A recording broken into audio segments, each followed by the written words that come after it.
बात याद अवश्य रखें और कोशिश हो कि उनको भी इस मार्ग पर लाने की चेष्टा करो। वो भी आप ही के भाई बहन, सतलोक से आए हुए एक ही पिता की संतान है। हमारा कोई शत्रु नहीं है, कोई भी शत्रु नहीं है। और कोई भी आपके साथ कोई 19-21 कर रहा है तो वो काल करवा रहा है आपको अशांत करने के लिए। तो ठीक, अपना बचाव अवश्य करे, किसी तरीके से हो अपना बचाव करे और भक्ति करता रहे। उसको शत्रु वाले दृष्टिकोण से ना देख करके एक पागल कुत्ता समझ ले। अगर पागल कुत्ते से कैसे बचा जाता है वो सारे तरीके अपनाए रखे, बस इतनी सी बात।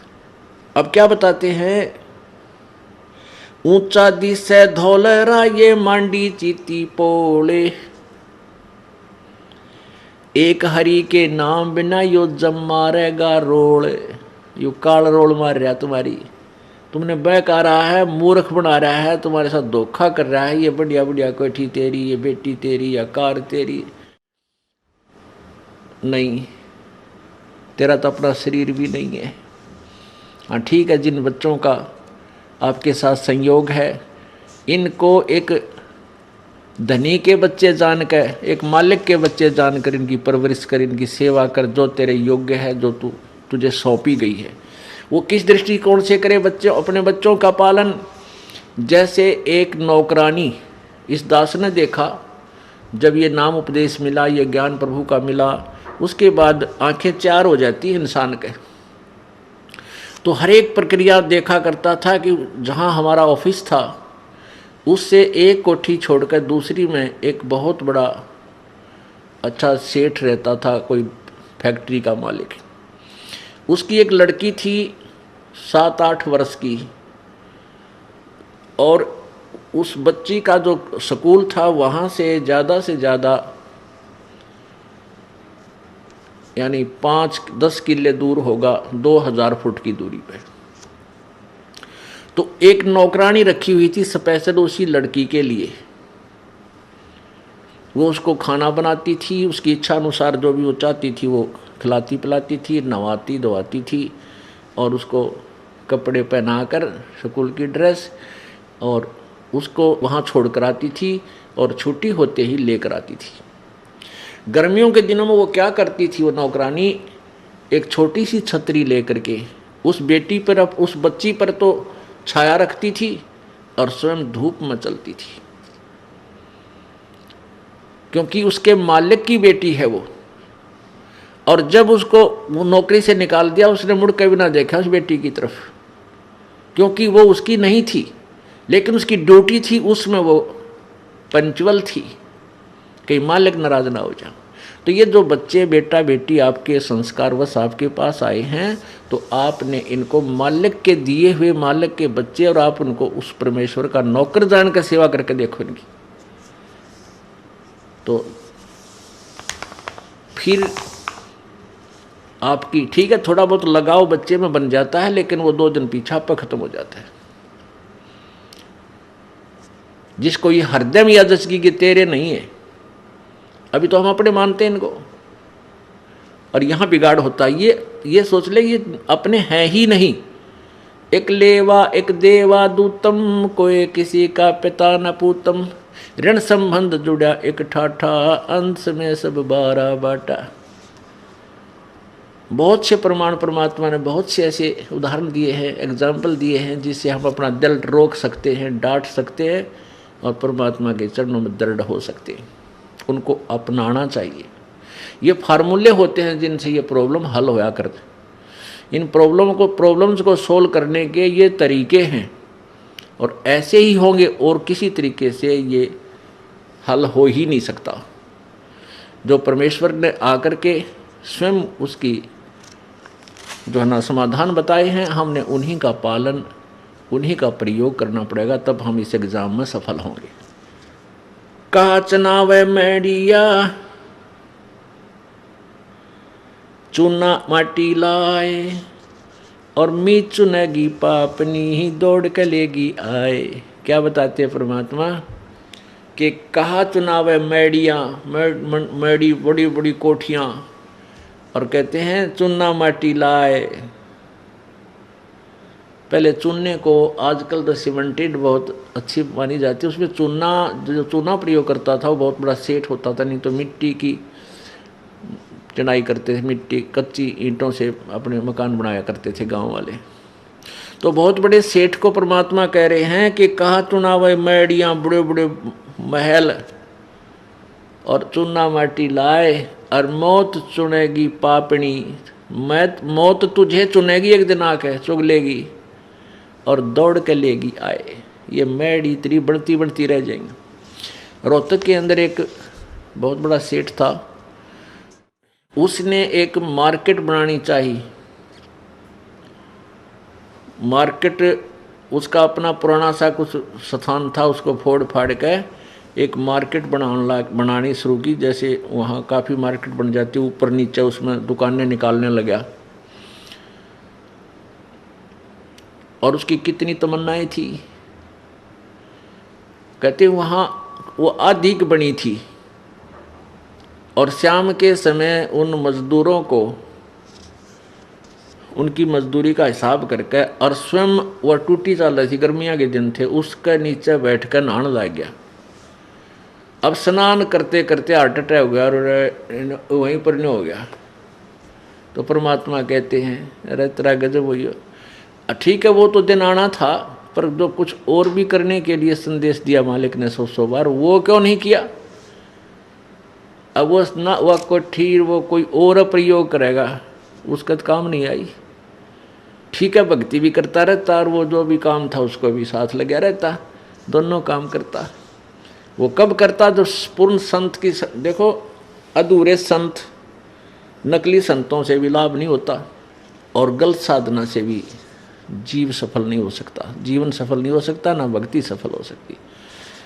तो पुण्यात्माओं, भक्ति मार्ग के अंदर वर्तमान में पूरा विश्व बिल्कुल बालक जैसा है, चाहे वो संत कलाम हैं, चाहे मैं ऋषि की पदवी पा रहे हैं बोली आत्माओं में, और चाहे वो मंडलेश्वर कहलाते हैं, जगत गुरु की पदवी आप पर लिखवा रहे हैं।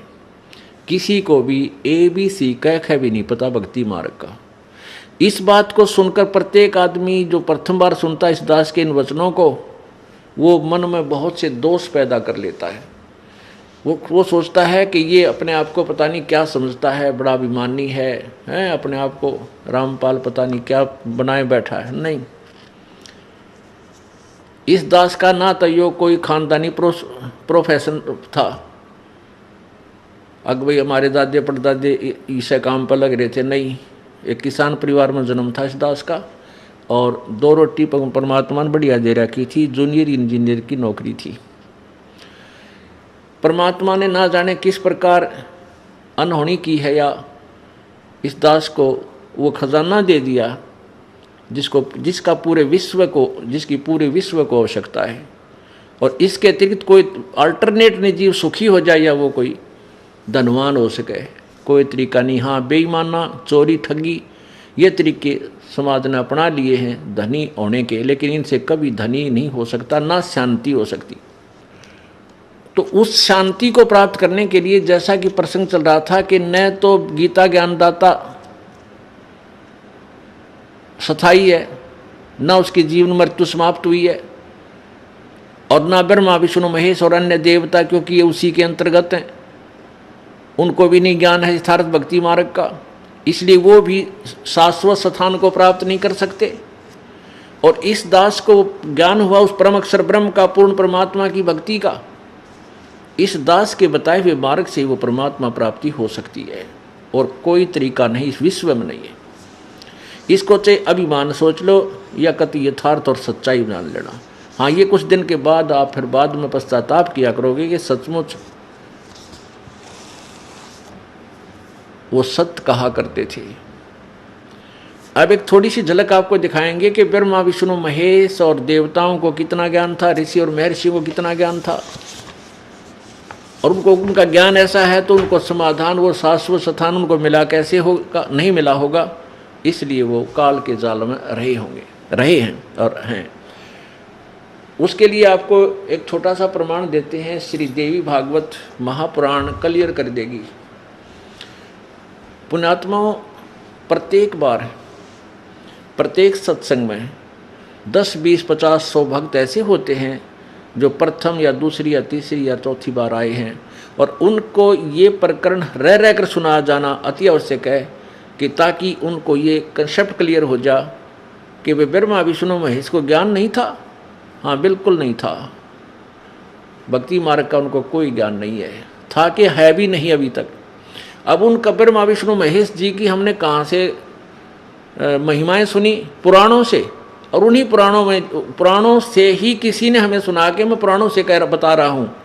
अजरो अमर हैं, सर्वेश्वर हैं, महेश्वर हैं, मृत्युंजय हैं, कोई माता पिता नहीं ब्रह्मा विष्णु महेश जी की। और आज उन्हीं पुराणों में हम आंखों पढ़ रहे हैं, उनमें लिखा है कि ये तो नासवान हैं, इनके माता पिता हैं, इनकी जन्म मृत्यु होती है, और इनको भक्ति मार्ग का कोई ज्ञान नहीं था। ऋषि में ऋषियों और इन जगत गुरुओं को कहाँ से होगा जो उन्हीं की पूजा कर रहे हैं? ये अंडरस्टूड है, अपने आप समझा जा सकता है। उसके लिए देखिएगा श्रीमद् देवी भागवत। पहले तो ये देखिए कि ब्रह्मा विष्णु महेश अजर अमर हैं या नासवान हैं, ये दिखाते हैं श्रीमद् देवी भागवत।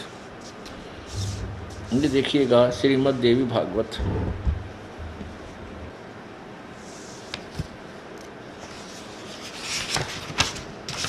श्रीमद् देवी भागवत।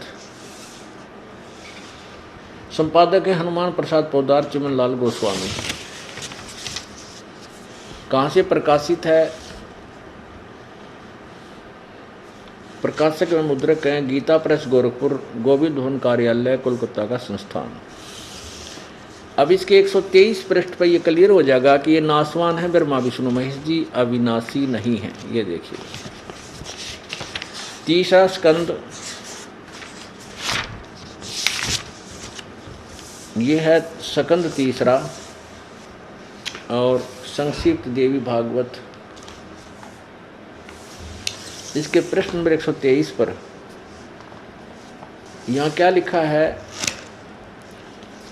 तुम शुद्ध स्वरूपा हो, तुम शुद्ध स्वरूपा हो, यह संसार तुम ही से उद्भासित हो रहा है। विष्णु जी कह रहे हैं मैं ब्रह्मा और शंकर आम सभी तुम्हारी कृपा से विद्यमान हैं। हमारा आविर्भाव अर्थात जन्म और तिरोभाव अर्थात मृत्यु होता है। हमारा तो जन्म और मृत्यु हुआ करता है, केवल तुम ही नित्य हो, जगत जननी हो, प्रकृति और सनातनी देवी हो। भगवान शंकर बोले देवी यदि महाभाग विष्णु तुम्ही से प्रकट हुए हैं तो उनके बाद उत्पन्न होने वाले ब्रह्मा भी तुम्हारे बालक हुए। फिर मैं तमोगुणी लीला करने वाला शंकर क्या तुम्हारी संतान नहीं हुआ? अर्थात मुझे भी उत्पन्न करने वाली तुम ही हो। देवी संपूर्ण संसार की सृष्टि करने में तुम बड़ी चतुर हो।